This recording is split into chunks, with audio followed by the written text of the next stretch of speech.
pensando, o qué de todo eso nosotros le planteamos una consigna, qué pasó con la enseñanza. Y preguntarte cómo vos lo estás pensando. Tenemos tus publicaciones para leerte, por supuesto, pero también no es lo mismo escucharte. Así que... Gracias, Gaby. Gracias, Gaby. Gracias a todas y a todos por sus intervenciones. Yo digo, pensando en esta posibilidad que abre la virtualidad, que tiene que ver con que José Gabriel está trabajando, que algunas o algunos están seguramente con chicos cerca que están haciendo la tarea, desde las casas o incluso desde el ámbito de los trabajos. Esto conecta con algo que con Gaby hace muchos años que nos dedicamos a la tecnología educativa y a la educación a distancia, más de lo que nos gustaría reconocer seguramente, y siempre pensamos que la modalidad de educación a distancia en el nivel superior era una opción de democratización y de generar oportunidades para quienes por diferentes razones no pueden asistir regularmente a clase. Esta es una idea con la que Edith Litwin, mi maestra, trabajó desde la recuperación de la democracia, desde mediados de la década del 80, diciendo la universidad tiene que pensar propuestas de calidad frente a la masividad. En ese momento estamos hablando del contexto particular de la apertura de las universidades como les decía, en la recuperación de la democracia, pero lo que hacíamos era educación a distancia para generar mejores oportunidades. Yo digo, qué pena que nos haya costado décadas terminar de comprenderlo y que haya tenido que venir una pandemia para poder ratificar esto, ¿no? En términos, de nuevo, de lo que es la democratización del nivel superior, que no tiene que ver solamente con el ingreso, no tenemos que pensar solamente en el derecho al ingreso, sino el derecho a la permanencia y el derecho al egreso.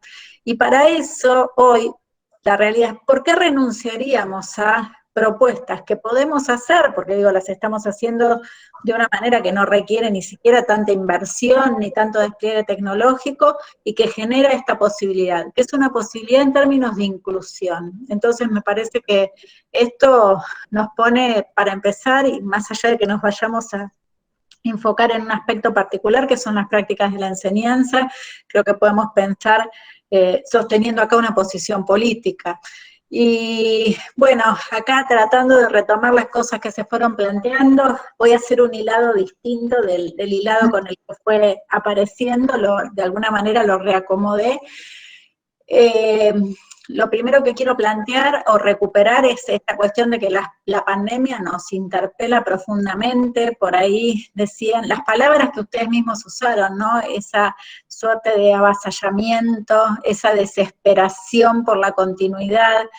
Creo que tenemos que detenernos un segundo en las palabras, porque sobre todo lo que pasó el año pasado con el cierre abrupto de los edificios escolares produjo, yo la palabra que uso es una conmoción, incluso para quienes nos dedicamos a la educación a distancia y a la tecnología educativa, porque el cierre de los edificios de las instituciones educativas no estaba ni en nuestra peor pesadilla. Una cosa es que uno diga, voy a generar diferentes modalidades porque eso genera más oportunidades. Y otra cosa es que cierren los edificios por la fuerza en el medio de una situación social, vital, tremendamente difícil, y con todo lo que implica nuestra definición, de nuevo política, de tener continuidad y seguir educando. A mí me parece, y acá voy a tomar de alguna manera un análisis en el que vengo trabajando, que el primer momento después del cierre fue un momento de una reacción rápida, por cierto, pero que no, que, sin poder tener una definición, sin poder tener un análisis certero respecto de lo que iba a durar el asunto. Yo tengo datos empíricos de la investigación donde los directores, las directoras de las escuelas dicen, preparamos al equipo docente y desarrollamos la propuesta, pero pensando que duraba 15 días, no pensando que duraba 1 año y medio. Entonces, hay toda una primera etapa donde creo que se puso mucho énfasis en la puesta a disposición de materiales, de actividades, de evaluaciones. Yo en un momento dije, no al revoleo, dejen de revolear PDFs, porque, estábamos generando muchísimo material en esa preocupación porque los estudiantes tuvieran algo para hacer, pero eso no es una propuesta didáctica, eso es transferir la responsabilidad por la enseñanza al otro lado, pasar la pelota, y ahí me parece que también aparecen estas situaciones donde de malos entendidos, donde las familias dicen yo tengo que educar ahora a mis hijos. No tienen que educar, la responsabilidad por la educación sigue siendo del Estado, de las instituciones educativas, de las universidades, pero hay como un movimiento raro en la primera etapa. Raro, sin embargo, quiero rescatar algo de eso, que tiene que ver con que la puesta a disposición desde el punto de vista de las tendencias culturales coincide con algo que nosotros veníamos viendo que se daba, ¿no? Por ejemplo, las series de televisión que nos ponían, dejaron un día de salir una vez por semana y subían temporadas completas para que uno eligiera cuándo las veía, cómo las veía. Hay algo interesante ahí en términos de tendencia cultural. Pero, bueno, de nuevo, si lo pensamos desde un punto de vista de práctica de la enseñanza, yo no creo que revolear materiales sea generar una propuesta, en todo caso, de enseñanza poderosa. Después creo que viene una segunda etapa, más marcada por la eclosión de los Meet, los Zoom, los Teams, y los Jitsis y todos los eventos sincrónicos. De nuevo, interesante, esto se vio en los diferentes ámbitos de la cultura, en el teatro, en los recitales, todo por streaming. Pero el streaming, si uno lo piensa desde el punto de vista de nuevo de la propuesta, remite a un docente que vuelve a estar puesto en el centro explicando, ¿no? Y explicando saber construido previamente. Acá, y además nos dejan con el gusto parlante, que el gusto parlante para quienes nos dedicábamos a la televisión educativa hace muchísimos años era esto, ¿no?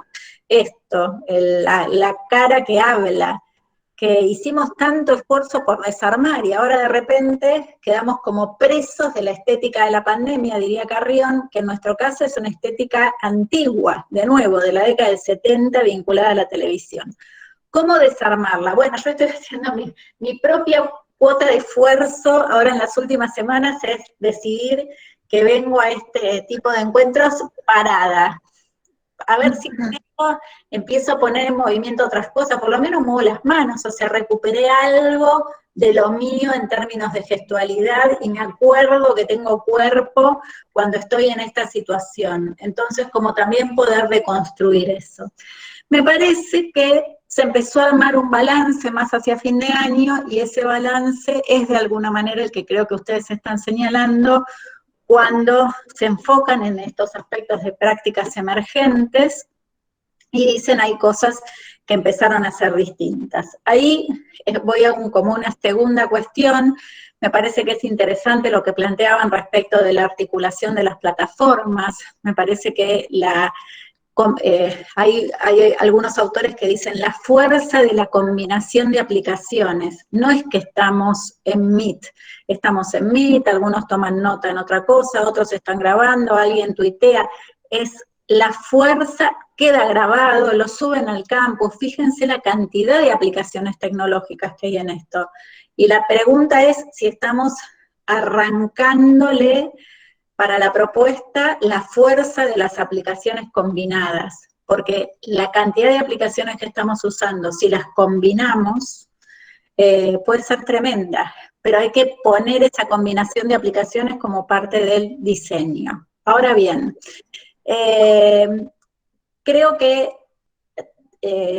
acá hay un fenómeno interesante, y tiene que ver con que hay un cierto aceleramiento en el aprendizaje del uso de las plataformas por parte de los docentes, incluso de aquellos que no habían querido aprender a usarlas, por más que las instituciones habían insistido mucho.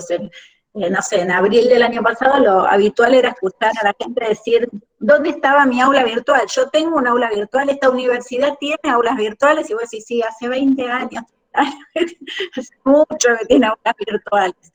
Eso produce como un efecto interesante en términos de la generalización. Y me parece que ahí tenemos cosas para pensar. Ahora bien, ustedes dicen, bueno, una cierta adaptación a millones de otras cosas, pero también al uso cotidiano de las tecnologías, que eso es interesante. Ahora bien, no sé cuánto la adaptación nos alcanzó para ir a reconocer cuáles son las que están estudiando las que están usando nuestros estudiantes. Y acá les cuento una pequeña anécdota que me compartió una profesora el otro día.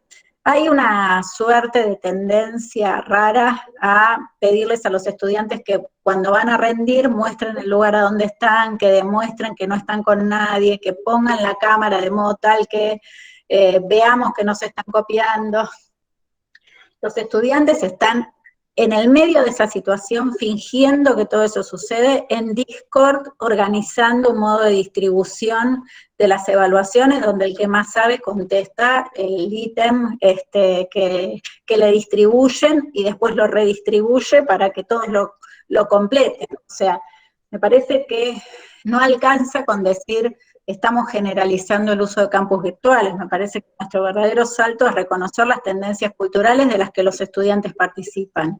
Y en este último año aparecen fenómenos como Discord, como Twitch, como TikTok, que además tienen estéticas que están en las antípodas de las de los campus virtuales, donde los chicos están haciendo performance con el cuerpo completo, donde están trabajando en colaboración, donde están interactuando, cuando las propuestas que nosotros pareciera que ofrecimos, digo, lo dice un informe del Ministerio de Educación respecto de los niveles básicos del sistema educativo, en general, más allá de nuestros esfuerzos loables, fueron de carácter individual.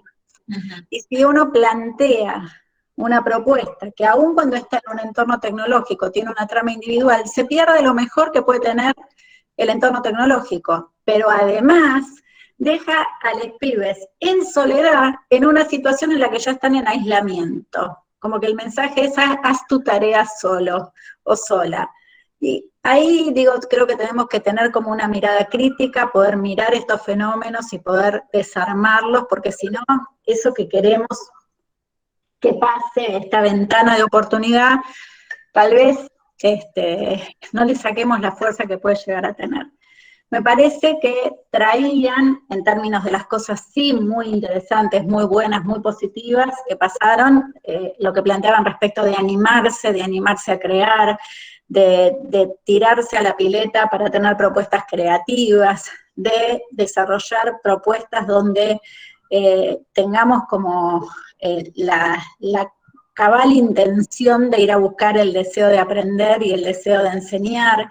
Me parece, ustedes se preguntaban respecto de lo que traían, cómo hacer para que las actividades sean placenteras, situaciones que tienen que ver con la redefinición de la evaluación, que me parece que ahí, yo creo que hay 2, 3 o 4 lugares donde si miramos cruzadas todas estas experiencias, aparecen como recurrencias. Una tiene que ver con la priorización curricular, la legitimación de que en términos del currículum no hay que enseñar todo y que nunca se enseña todo, digamos la verdad de una vez por todas, no enseñábamos todo antes de la pandemia y ahora tampoco, pero además, ¿qué es todo en una sociedad que en 30 años duplica la cantidad de conocimiento construido en toda su historia? Entonces, me parece que el mensaje de priorización, la convicción que se instala respecto de que hay que priorizar, abre el juego para tener propuestas que, entre otras cosas, tengan margen para desarrollar la creatividad, propuestas donde pueda haber tiempo y espacio para construir conocimiento de nuevo tipo, para hacer intervenciones en relación con la comunidad. Entonces me parece que ahí tenemos una dimensión interesantísima que se altera. La otra, para mí totalmente crítica, tiene que ver con el tiempo. Es como si el tiempo, cuando se cerró el edificio escolar, se hubiera diluido en cierta forma, ¿no? Y eso tiene muchas consecuencias difíciles, algunas incluyen lo que ustedes decían respecto del estallido del rol, pero también tiene una cara virtuosa a trabajar mucho para que no nos estalle en términos del trabajo docente. Y me parece que es la posibilidad de hacer tiempos más largos, más flexibles, más extensos, más inclusivos, porque realmente, digo, ya no deberíamos estar ordenados por el horario escolar. Y acá nosotros lo venimos trabajando mucho en la materia. Si antes dábamos 8 horas de clase los lunes, ahora damos una semana de clase. Tenemos una propuesta que es toda la semana y que redistribuye estas horas fundamentalmente en términos de producción. Creo que el otro, ustedes lo plantearon, el otro eje que aparece interesante en términos de su revisión y asociado con estos es el de la evaluación, la posibilidad de decir, bueno, no hay que evaluar tal vez como evaluábamos antes, damos la posibilidad de hacer evaluaciones más razonables, más cualitativas, y yo pido acá, tengo una posición, que reconozcan lo que se está aprendiendo, no lo que falta aprender. Lo que falta aprender hay que identificarlo para seguir enseñando, pero que valoren lo aprendido, una evaluación de vaso medio lleno. Me parece que no es el momento para mirar el vaso medio vacío, para juzgarlo. Hay que mirarlo para mejorar la propuesta de enseñanza, pero si juzgamos el vaso medio vacío, vamos a seguir expulsando pibes del sistema y ya perdimos 1 millón en lo que va de 1 año y medio, con lo cual creo que no podemos tener esa posición. Voy a un tercer paquete, que tiene que ver con lo que planteaban respecto de la invitación, de desdibujar la brecha entre el mundo y escuela, lo híbrido por necesidad, el edificio como territorio desconocido cuando se vuelve, la importancia de los vínculos, no somos los mismos, hay otras fuerzas instituyentes que de alguna manera las acabo de mencionar. Yo tengo acá una mirada que está profundamente inspirada en el trabajo de Alessandro Barico, en un libro en particular que se llama The Game, donde Barico dice que al mismo tiempo estamos en el mundo físico y virtual desde hace mucho tiempo. Eso es una revolución mental, es una revolución cultural, y es una revolución que a la educación, según Barico, le costó mucho entender. A otros fenómenos de la cultura, creo que le entendieron más rápido. Nosotros no. Dice Barico, el humanismo estaba rezagado en términos de entender la revolución mental. Y yo creo que la pandemia en este sentido nos empuja a una mejor comprensión, y esto tiene que ver con lo que Gaby marcaba al inicio. Estamos acá en este momento, en este componente virtual de la realidad, pero al mismo tiempo estamos haciendo otras cosas. Muchos de los que estamos acá estamos al mismo tiempo haciendo otras cosas en el mundo físico, y todo eso es la realidad.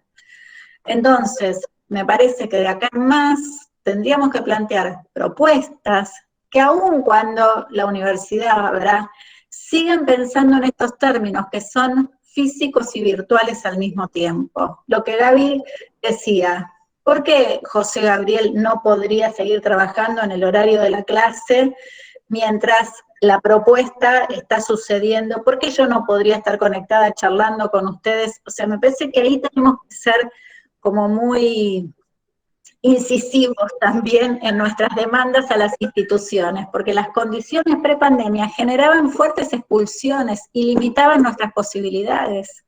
Entonces la pregunta es, si nosotros pensamos con esta suerte de premisa al mismo tiempo, ¿qué prácticas de la enseñanza vamos a generar y cómo vamos a hacerlo para que sean lo más inclusivas posibles? Porque las instituciones educativas ya expulsaban, las universidades expulsaban.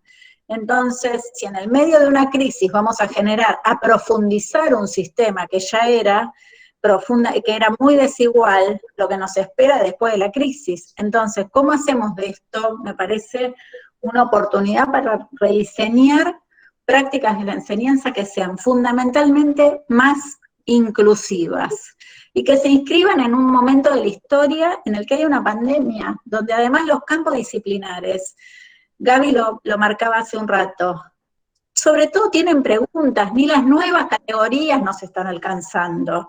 Entonces, ¿cómo hacemos para hacer de las prácticas de la enseñanza, y en este caso sí, específicamente en la universidad, un momento de construcción de categorías nuevas? Creo que cuando planteaban no somos los mismos los que volvemos a los edificios escolares, tenemos un problema, y es que los edificios escolares nos succionen, que nos estampen en la cara las condiciones esas que sostuvieron en el status quo tanto tiempo. Y entonces, para resistir, vamos y llevar estos aprendizajes y encarnarlos en propuestas distintas, me parece que tenemos que actuar como colectivo de docentes con estudiantes, y tenemos que empezar por lo menos a indagar en la fuerza de codiseñar propuestas. Yo creo que si hay algo que la pandemia nos deja, y yo me voy a abrazar a esa, es haber sacado la acción docente del ámbito de lo solitario, ¿no? Creo que tenemos que pensar en la acción docente como acción colectiva, como lo están planteando ustedes acá, ¿no? El equipo docente con sus ascriptes, con sus estudiantes, todo ese me parece que es el colectivo que puede plantear una perspectiva diferente respecto de lo que viene.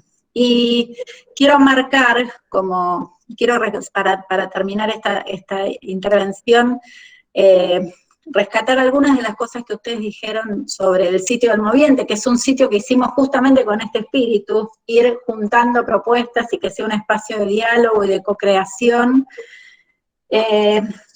Planteaban el tema de los videos de 1 minuto, y planteaban el tema de la instalación sonora sin filtro.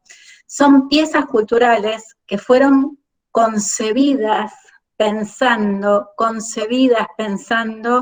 en los modos contemporáneos del conocer. Ahí tomamos, por ejemplo, la idea de Jorge Carrión, de que lo que nos rodean, y se profundizó en la pandemia, son objetos culturales vagamente indefinidos. Los podcasts, los hilos de Twitter, las historias de Instagram, todos los memes. Y la pregunta es, bueno, ¿cuánto de esto, que es tendencia, está siendo abrazado desde las prácticas de la enseñanza? Y hacerlo puede ser muy simple, porque hacer un podcast de 1 minuto es muy simple. Hacer un video de 1 minuto es muy simple. Hacer una historia de Instagram es muy simple. Cuando nosotras empezamos a dedicarnos a la tecnología educativa, hacer un video de 1 hora, eran 6 meses de producción, y una vez que lo tenías hecho no lo podías cambiar, porque, o sea, no se podía. Hoy puedes hacer una historia, equivocarte, volver a subirla. Entonces, parece que necesitamos esa lectura de la realidad en términos culturales. Y decirles que respecto a lo que plantean de los vínculos y de construir cercanía, Gaby, que sabe que hago webinars a diario prácticamente en este momento del año, me mandó mensajes, me mandó WhatsApp, me mandó audios, me escribió para decirme que yo tenía que poder hacer una presentación que estuviera articulada con las preguntas de ustedes, y se preocupó por cuál era el material que ustedes iban a revisar, y se preocupó porque eso estuviera claro.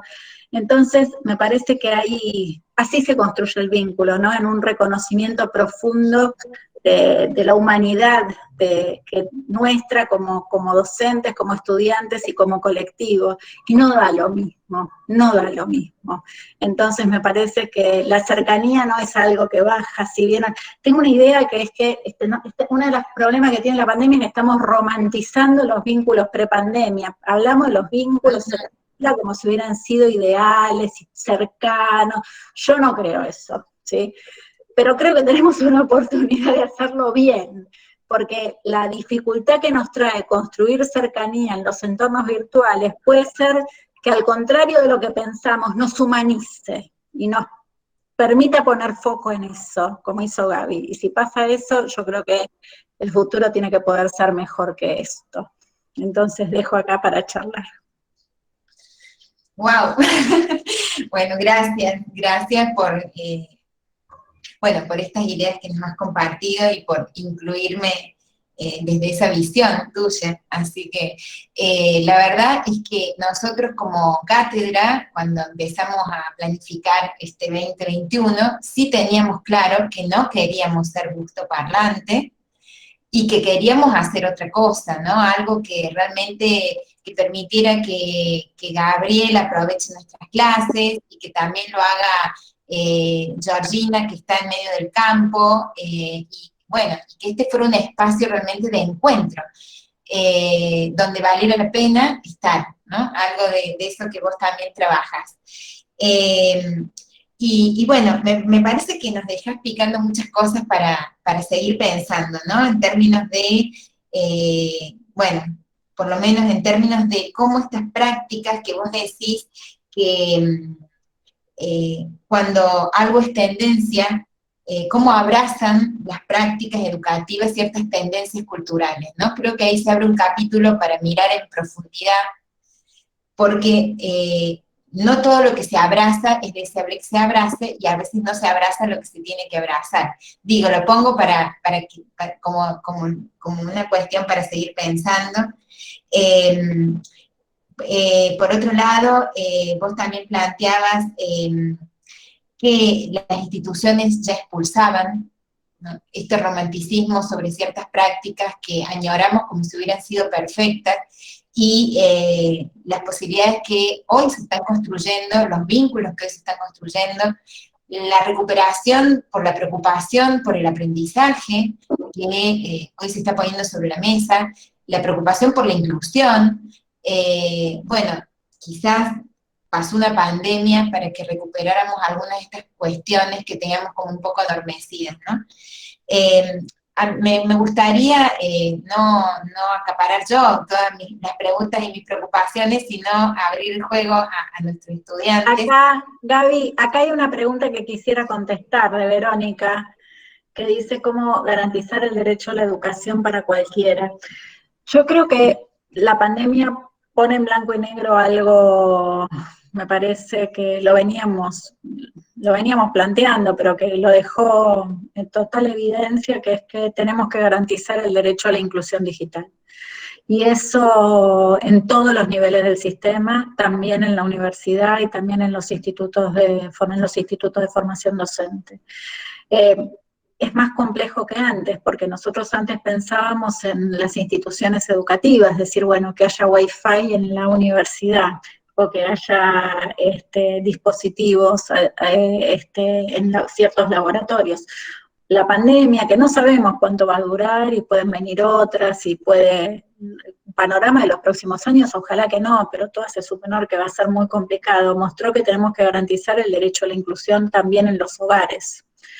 Y eso, de nuevo, tiene que ver con dispositivos y tiene que ver con acceso a Internet. Después me parece que hace rato que las universidades nacionales toman este tema, pero hay que profundizar los procesos de articulación entre niveles. Creo que es clave, o sea, la terminación de la escuela secundaria, la articulación potente con el ingreso a la universidad, pero una vez que un estudiante entró a la universidad, y lo digo porque en el ámbito de la universidad, tenemos que garantizar su derecho a terminarla. Y para mí ahí es donde necesitamos reinventar la enseñanza y reinventar probablemente todo lo demás, porque necesitamos identificar a nuestros estudiantes en la complejidad vital que atraviesan y generar sistemas que los sostengan en el nivel. O sea, cuando vemos ustedes digo, pasa en Córdoba, pasa en Buenos Aires, pasa en toda Latinoamérica, esas materias filtro, por ejemplo, que hay en ciertas carreras, ¿no? Que voy a decir, bueno, no, si total nos vamos a quedar con el 20%. No puede ser que ese sea el pensamiento de la universidad. Y no puede ser, además, en un contexto donde la economía está vinculada a la posibilidad que tenemos como sociedad de generar recursos bien formados. Entonces, digo, hoy con tanto que se habla de la inteligencia artificial permite, entre otras cosas, hacer esos seguimientos, tener análisis predictivos de quienes están en riesgo de deserción, pero además estamos, digo, la fuerza de las asesorías pedagógicas, de los departamentos de apoyo y de los propios docentes. Yo cuando miro cuántos estudiantes entran a mi materia, digo, bueno, tienen que terminar los mismos que entraron. Y en el medio de esta situación, donde sabemos la dificultad que están teniendo algunos estudiantes, igual estamos haciendo el esfuerzo de ir a buscarlos. No sé si vamos a lograr retener al 100% para que terminen la materia como nos gustaría. Pero yo les aseguro, los 6 que no rindieron el parcial de tecnología educativa, les escribimos, les mandamos WhatsApp, los llamamos por teléfono, y si no van a rendir el recuperatorio el lunes, sabemos por qué es. Y les vamos a dar más oportunidades para que lo rindan de acá que termine el cuatrimestre. Me parece que y eso es una responsabilidad política. Hay una parte que es la práctica de la enseñanza, pero hay una responsabilidad política que tenemos las universidades. Y me parece que este es un momento, no me puedo imaginar la garantización del derecho en otros términos, ¿no? Que no sea sosteniendo a la gente adentro del sistema. Sofi. Hola. Bueno, bueno, me dejó pensando muchísimo toda, toda esta reflexión. Sobre todo estoy pensando sobre la propia práctica. Yo el año pasado empecé a ser ayudante en Historia Social, bueno, que es una de las materias de la carrera que está en segundo año, y que está en el segundo cuatrimestre. Entonces, en esto de como las etapas que fuimos pasando en la pandemia, yo creo que un poco nos agarró en esta segunda etapa de todo por streaming. Y bueno, y pensaba en esto de que justamente intentamos cortar un poco la cantidad de PDFs. Dijimos, bueno, tratemos de sacar un poco el peso de lecturas que tienen, y lo reemplazamos por bibliografías orales bueno, que en el momento pareció una buena decisión, pero que después nos dimos cuenta de que, si bien a muchos les servía tener el video subido a YouTube, poder volver a verlo, poder revisarlo, también pasaba esto de la autoridad que se le daba al video, ¿no? En el video dice que, ¿no? Porque no es una clase en vivo en la que el docente se puede equivocar, se puede olvidar de decir algo, sino que es un video que tiene como toda otra lógica, ¿no? Es algo que está subido a una plataforma y por lo tanto tiene cierta autoridad como contenido.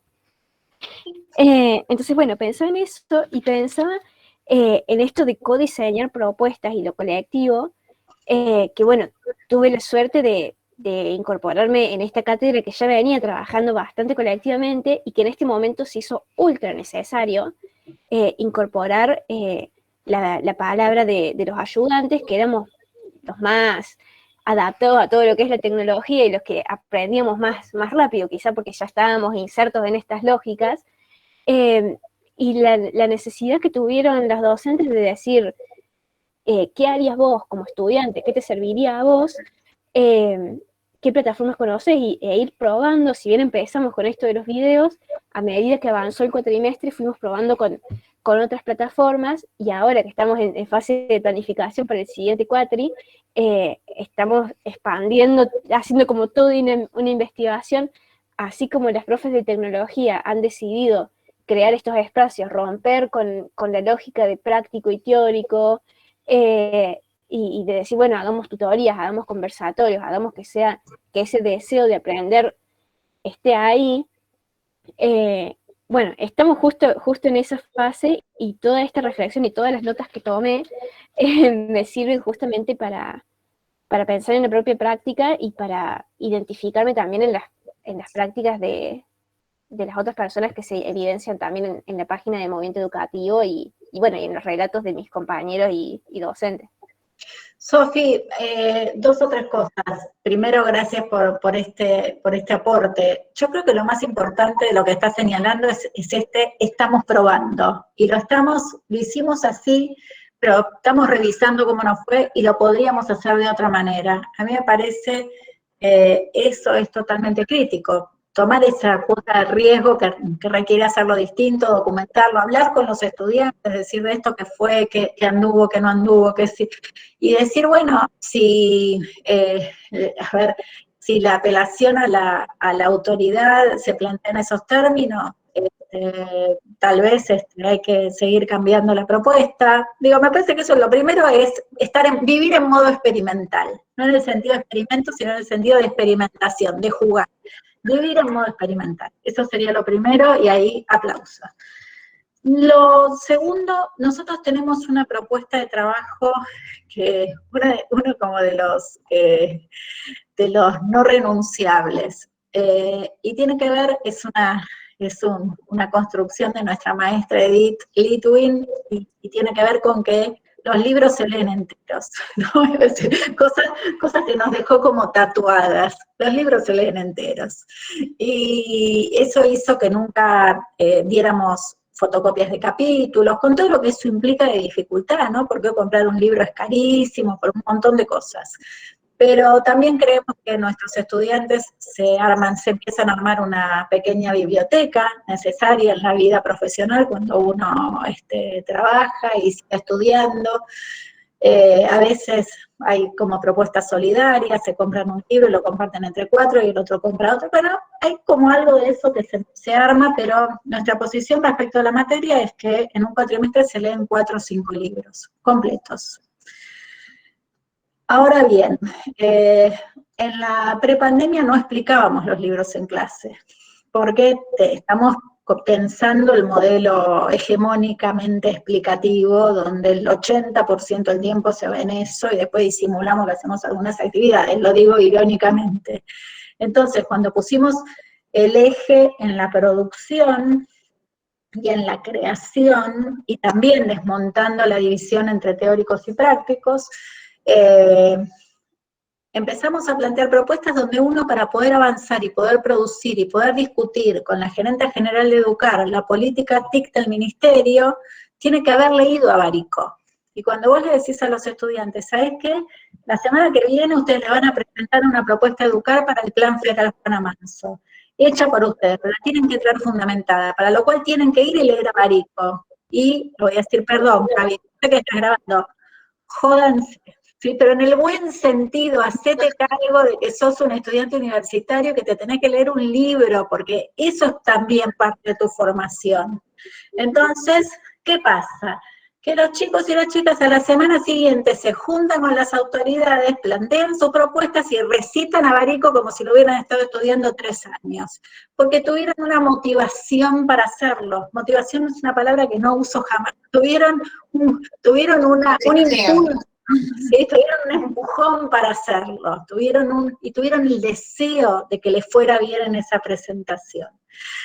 Ahora bien, en esta coyuntura, nosotros nos damos cuenta que en muchos casos hacíamos aclaraciones sobre las lecturas en el aula, en las construcciones, mientras pasamos por los bancos, mientras que no las estamos haciendo. Entonces, instalamos una bibliolist donde no explicamos lo que dice el libro, ¿sí? Pero hablamos de Barico, de que también es un autor de novelas, de que tiene un libro como antecedente que es importante, que es Los Bárbaros, que trajo ese ensayo al campo de la tecnología educativa, por qué este libro es crucial, y de repente subrayamos 2 o 3 ideas. O sea, le hacemos un marco en un video corto de 5 o 6 minutos respecto de por qué nos parece que es relevante esta lectura. Y digo, creo que los estudiantes mucho no lo usaron, pero bueno, ese es el ensayo en el que estamos metidas nosotras ahora. Ahora bien, yo en estos días estoy mirando, asomándome al mundo de Twitch, a ver qué onda. Y lo que digo es, yo podría estar ahí discutiendo con mis colegas la construcción de la clase de tecnología educativa y los estudiantes participando, discutiendo. Y podrían estar aportando, y podrían estar diciendo, y mucha otra gente viéndolo y comentando. Y eso sería una propuesta completamente distinta. Y el experimento creo que lo tendríamos que estar haciendo ahí, ¿sí? Así como el año pasado nos recontra lanzamos a Instagram, y yo, di un seminario de posgrado que tenía una propuesta en Instagram todas las noches, y gente que tal vez no hubiera mirado ni el video ni leído el libro, me mandaban mensajes a las 11 de la noche para decirme, ya subí la historia que estoy esperando para irme a dormir. Ese es el laburo con las tendencias culturales. ¿A dónde está la gente? ¿A dónde está? Y ahora, cuando está donde está, ¿cuál es el jugo que le podría sacar? Y no sé si el jugo es la presentación de la explicación de lo que dice el libro. En todo caso, esa es mi pregunta. Porque el libro hay que ir y leerlo, Sofía. Elsa, no es exactamente ensayo y error, es lo que yo lo denomino didáctica ambigua. miramos las tendencias culturales, las reconocemos, las identificamos en su potencia, las metemos en la práctica, documentamos lo que pasa, hacemos un análisis interpretativo y después hacemos una propuesta mejor. No es probar por probar, sí hay un trabajo muy sistemático que tiene un ciclo: identificar la tendencia, experimentar con la tendencia, documentar la práctica, reinterpretar la práctica, ojalá arrancarle una categoría nueva y generar una práctica enriquecida. Ese es más o menos el ciclo de didáctica en vivo. Bueno, todas esas cosas son las que, volviendo, digamos, a este eje de lo didáctico, digo, para pensar en términos de cómo hoy podemos habilitar estas nuevas formas de construcción de conocimiento, ¿no? Bueno, en Twitch, en Meet, en Instagram, digo, pero hay lógicas de las plataformas que nos invitan a hacer ciertas cosas, pero también tienen sus reglas de juego que nos habilitan para unas cosas y nos deshabilitan otras, ¿no? Entonces, bueno, creo que hay que repensar esto en términos de potencialidades didácticas para poder abrazarlas también, pero con un sentido crítico, ¿no? Ahí José está contando el caso de alguien como que reinventó, ¿no? Un creador que se llama Jaime Altozano, que es músico, que cuando arrancó el distanciamiento social usó Twitch, actualmente dedicado al gaming, para estudiar mientras se grababa en vivo. La gracia era que estuvieran acompañados. Y cada media hora se tomaban un descanso para charlar y después seguir estudiando. Es un caso hermoso. Lo vamos a buscar, José, yo lo voy a buscar y lo voy a mirar con detenimiento, porque eso es lo que estamos buscando. Me parece que esa es la respuesta a lo que plantea Gaby, ¿no? Digo, uno puede suponer que acá hay una sola manera de hacer las cosas, y la realidad es que no, que nosotros deberíamos pensar qué queremos hacer y después ir a tensionar las plataformas para que nos den eso que queremos hacer, llevarlas al límite. Para mí, y de nuevo vuelvo con el tema del cuerpo, digo, tenemos las cámaras apagadas porque lo que estamos haciendo se sostiene con la cámara apagada, pero si la propuesta es distinta, si la propuesta dice, bueno, ahora todos, o sea, para seguir interviniendo en este momento tienen que escribir una idea, prender la cámara y mostrarla. Por supuesto puede haber alguien que elija no hacerlo, pero la propuesta invita a hacerlo, ¿sí? Escriban en una hoja una palabra y muestren la cámara. Bueno, eso ya genera otra cosa, y digo, no es que hay que hacerlo para que prendan la cámara, hay que hacerlo cuando la actividad tiene sentido, pero no tenemos que quedarnos con lo que aparentemente estas plataformas nos ofrecen. Digo, y vuelvo, digo, en este momento, y el otro día lo leí no recuerdo dónde, pero es más contundente tal vez tener un muy bien estructurado hilo de Twitter que escribir un paper para un especialista. ¿Sí? Y eso, hay que reconocer eso como tendencia cultural, porque, digo, escribimos papers que van a revistas que no sabemos ni quién lee, y nos miden por eso, está en el currículum, pero no tiene ningún impacto, no tiene input, y nosotros necesitamos, creo que más que nunca, los pedagogos y la academia en general, ir a pelear la relevancia en un mundo que cambió los modos de construir conocimiento, de difundirlos, de divulgar. Sí, yo creo que... Gracias, José, ahí lo compartió, muchas gracias. Yo creo que mi esfuerzo del último año por tener las propuestas en Instagram que me agotaron, sí, que me agotaron, pero me puso en diálogo con un montón de gente con la que yo no hubiera estado en diálogo. Gente que está leyendo mi libro hoy porque estuve en Instagram, y si no, no lo hubiera leído. Y tiene que ver, me parece, con la posibilidad de tejer redes, con la fuerza que nos ofrecen esta plataforma desde una perspectiva crítica, jugando a nuestro favor, a favor de una educación mejor, más justa, más inclusiva, que esa es nuestra bandera, ¿sí? Esa es nuestra bandera, esa es la bandera de nuestras universidades públicas, pero me parece que cuando decimos eso y después tenemos posiciones totalmente elitistas respecto de cuáles son los modos en que se comunican los resultados científicos, y bueno, es una contradicción, y yo no quiero estar en esa contradicción. Entonces voy a ir a la plataforma que haga falta. Ahí te compartí el link que puso José para que lo tengas preparado. Gracias, muchas gracias. Gracias, José. Me voy a ir a estudiar Twitch, próximamente en Twitch. Bueno, la idea es que vamos a ir cerrando este encuentro. Sin duda, tendríamos mucho más para seguir conversando. No quiero dejar a nadie sin que diga algo si tiene ganas, así que...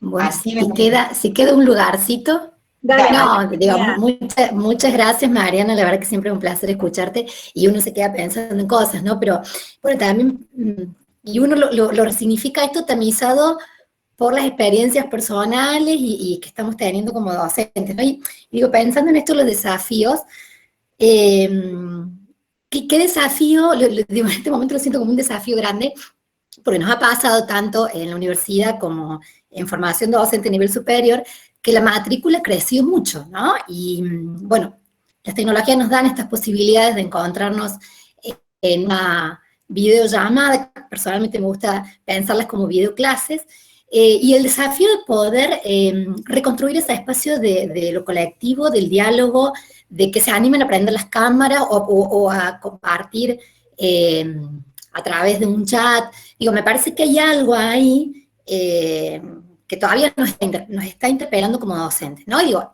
viéndolo también en otros espacios, en nivel medio, si bien es una tendencia cultural que la podemos reconocer en nuestros estudiantes, cuando vamos a la clase, es como que volvemos a este espacio de lo expositivo y nos está costando sumar, y siempre pienso, ¿qué pasa con el que no habla, con el que no participa, con el que no se sumó al Meet, pero tampoco participó en el foro?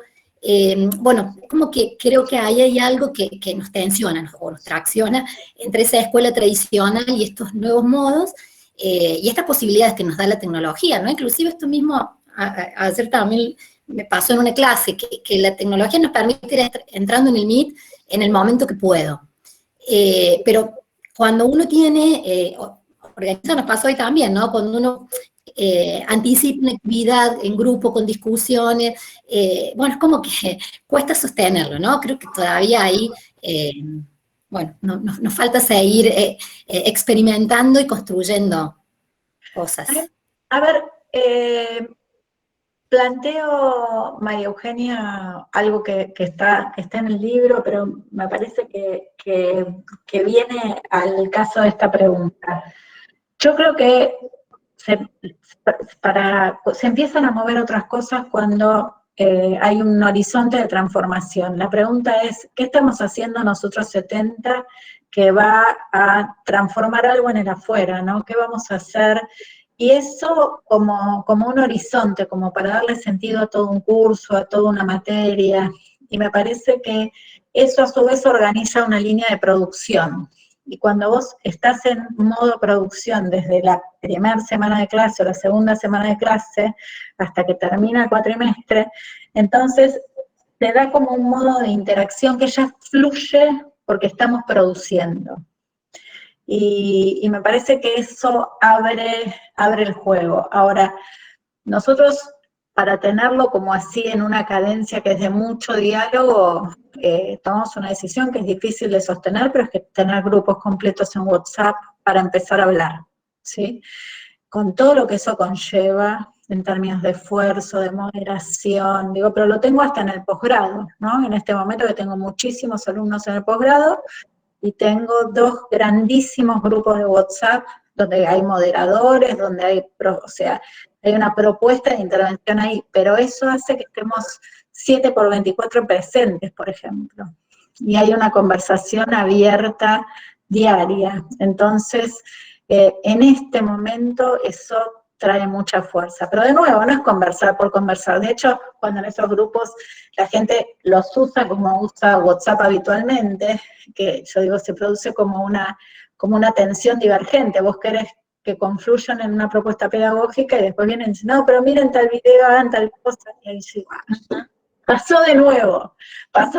Yo en general no los contesto, ni los likeo, ni digo qué lindo, nada. ¿Por qué? Porque opero sobre la base de la convergencia en una propuesta pedagógica y enmarcar que este es un espacio que está abierto para ponernos en modo producción. Es un laburo, ¿no? Y lo estamos estudiando, lo estamos pensando, pero me parece que cuando, por ejemplo, durante toda una semana se produce, vos llegas al encuentro, al que sea, como quieras llamarlo, y entonces tenés una conversación sobre lo producido, una reconstrucción, o una revisión, y me parece que ahí, al planteo que hacía Gaby, se puede jugar como el pequeño grupo, pero el pequeño grupo con una propuesta súper específica, que es, por ejemplo, a lo producido agregarle una categoría de análisis, y hacerlo en 15 minutos, y volver. Me parece que ese es como el tipo de exploraciones de diseño que tenemos que poder hacer en estos días. E ir registrando todas, pero sobre todo aquellas en las que hay fuerza, ¿no? Porque estamos en modo aprendizaje, Ahora, estamos en modo aprendizaje todas las veces que salimos de los campus virtuales. Voy a decir, digo, yo no siento que estas experimentaciones puedan ser muy prolíficas adentro de los campus. Me parece que el juego empieza cuando empezás a articularlo del campus con las tendencias culturales que son de otro tipo. Solamente agregaría, en una relectura de lo que estás diciendo, la vuelta a los edificios, el retorno a los edificios escolares, o el retorno pleno a los edificios escolares, va a ser otra conmoción, porque los pibes se van a preguntar para qué estamos viniendo, desde el punto de vista del conocimiento, en los términos en que lo estás planteando, porque si es para repetir ese modelo, ya sabemos que lo pueden hacer virtual. Entonces, para mí hoy, hay dos grandes preguntas que están como en el eje que traes, que es, ¿qué justifica el encuentro en la virtualidad? ¿Sí? ¿Qué hace? ¿Qué le da sentido a la virtualidad? Pero ¿qué le va a dar sentido en la presencialidad? Que no es repetir lo que dicen los textos, porque para eso mándame videos, o haceme un Twitch. Y me parece que esa es una pregunta que va a ser muy complicada, porque está clara la presión de las familias para que los pibes estén en las escuelas como lugares de organización de la vida familiar. Pero las escuelas no son eso, no son lugares de cuidado. Entonces la pregunta es, para reponer la trama de construcción de conocimiento en la presencialidad, vamos a tener que amacarnos, porque se debería producir otra conmoción si no estamos a la altura de la historia. Respecto del cuerpo, de nuevo ya lo dije, hay que experimentar y empezar a meter el cuerpo, y el cuerpo completo se puede poner. Ayer me decían, lo planteé en otra charla, y me decían, bueno, pero si te alejas no te escuchan. Entonces me estoy alejando y me están escuchando igual, digo, hay un rango donde uno puede moverse con total tranquilidad y no se pierde definición. Ahora bien, respecto a la primera pregunta, yo inscribo esto bajo un marco de que denominamos de codiseño. Frente a ciertas orientaciones curriculares, yo creo que es totalmente legítimo hablar con los estudiantes respecto de los contenidos de la enseñanza, escuchar lo que tienen para decir, escuchar sus posiciones respecto de las prácticas de la enseñanza, que les gustaría vivir, también en la virtualidad, y creo que eso es totalmente posible y es totalmente legítimo hacerlo. Después uno tiene la responsabilidad docente de decir, bueno, no, pará, esto no le interesa a nadie, pero yo igual lo tengo que enseñar. Pero ya no es lo mismo, porque es producto del diálogo, tengo que explicar por qué esto hay que enseñarlo de todas maneras, por qué esto articula con el tema que a vos te importa. Parece que es un tiempo, y además es un tiempo porque se flexibilizaron ciertas condiciones, y porque la priorización ayuda, el cierto relajamiento de la evaluación ayuda a hacer estos ejercicios de codiseño y ver cómo nos va. Yo creo que nos va a ir mucho mejor. En nuestra experiencia esto siempre generó mejores prácticas. Gracias por las preguntas, me quedo pensando, y Gaby, gracias por nuestro diálogo extendido a lo largo del tiempo. Estamos muy contentos de que